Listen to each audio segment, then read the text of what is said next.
Now in this lesson we're looking at subtraction with different denominators. Examples.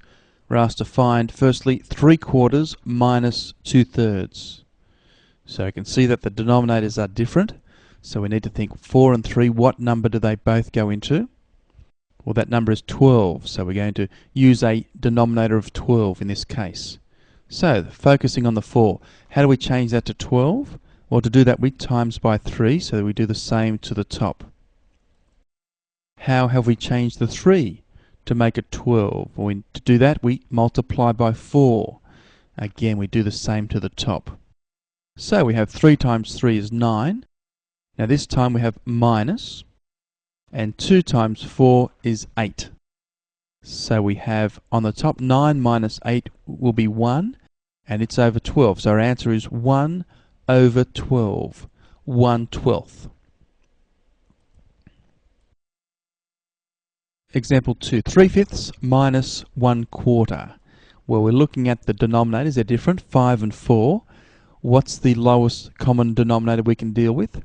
Well, that in this case will be 20. So looking at the 5, how have we changed that to be 20? Well, we need to times by 4, so we do the same to the top. The 4, to make that into 20, we times by 5, so we do the same to the top as well. So 3 times 4 is 12, and then minus, and 1 times 5 is 5. So we have 12 minus 5 is 7, and it is over 20. So our answer there, 7/20.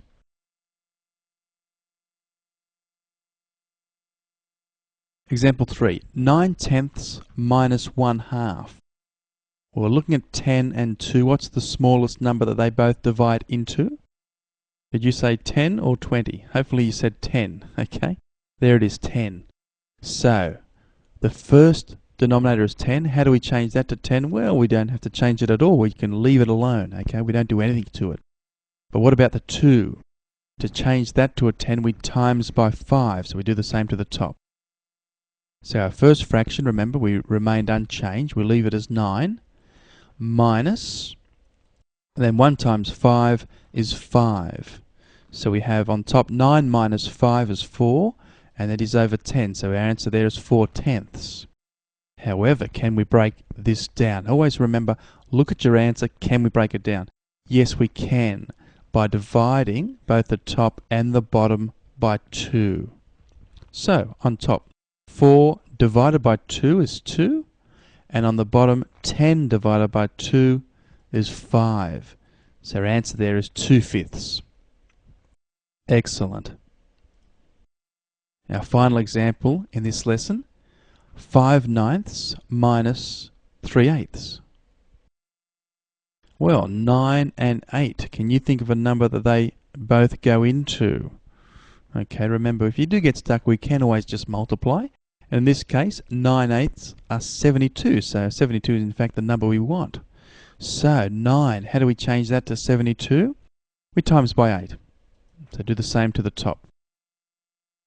8 to change to 72 needs to be multiplied by 9. So we do the same to the top.